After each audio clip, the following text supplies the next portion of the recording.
Hello and welcome to Microsoft Dynamics GP Tips and Tricks. This is Amber Bell from Training Dynamo. If you're anything like me, the last couple weeks have been crazy trying to get everything done for the new 1099 form. We've had a lot of customers that I've worked with that are rushing to get all this figured out, and I figured I would take a minute to answer some of the frequently asked questions that I've run into and just some general knowledge that you should know about dealing with 1099 vendors in GP.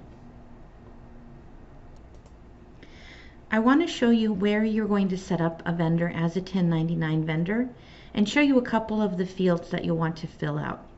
Now bear in mind, I am using the latest version of Microsoft Dynamics GP. It came out in fall 2020, and behind the scenes the number is known as GP 18.3. There's extra numbers at the end. That just means the latest build or updates if they've done any updates. But the 18.3 is important for you to know, because if you're running anything older than that, you may not see some of the fields I'm going to show you. I'm going to click purchasing here on the side, and we're going to go into under cards and vendor. Here we go. Now if I go in here and I take a look at a vendor, we're going to set up that vendor as a 1099 vendor.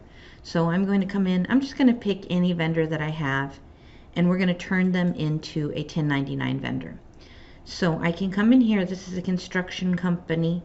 Maybe in here the check name is Beaumont Construction, but it's, we'll say John.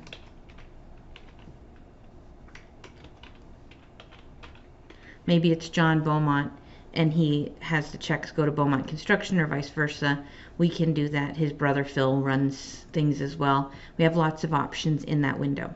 But where we're going to mark it as a 1099 vendor is purchasing cards, vendor, and then go into options down here. Inside of options, we're going to switch this.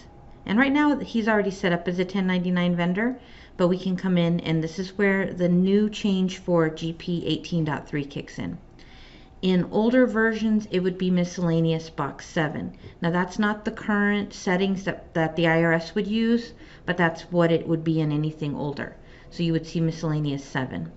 If we go to non-employee compensation, that's going to be the new one that's used. So we have that, and we have a tax ID. One of the most common issues that I see is that people will put the tax ID number into the tax registration.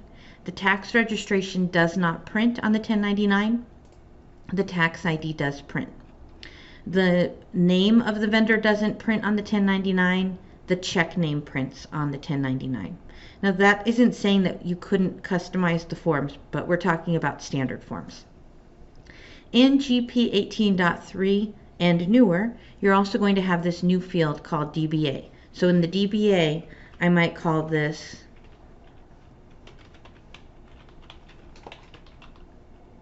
now, normally it wouldn't be a whole other name, but oops, and it would be spelled correctly. Let's just do this. So you could have a DBA.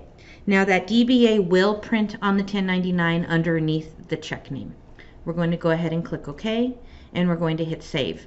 Now that's the best case. If you can get all that information when you're first creating a vendor, you'll be all set, and GP will track that 1099 information. When you're doing transactions for that vendor, if I go in here and do a transaction, and we do transaction entry, and I'm just going to jump down here and say Beaumont, and I'm going to just put test. I'm not saving this, I'm just going to show you this on here. You'll see that it fills in the 1099 amount, but that is editable. I could come in and say that it's going to be, a dividend if it's something different. I could also zero out that field if this specific transaction does not count towards their 1099 amount. So that's it for setting up a vendor, and also the basics of a transaction for a 1099 vendor. I will be doing additional videos showing how to adjust a vendor if it was set up incorrectly. So make sure you check out my YouTube channel. If you like this video, please give it a thumbs up and subscribe. Thank you so much.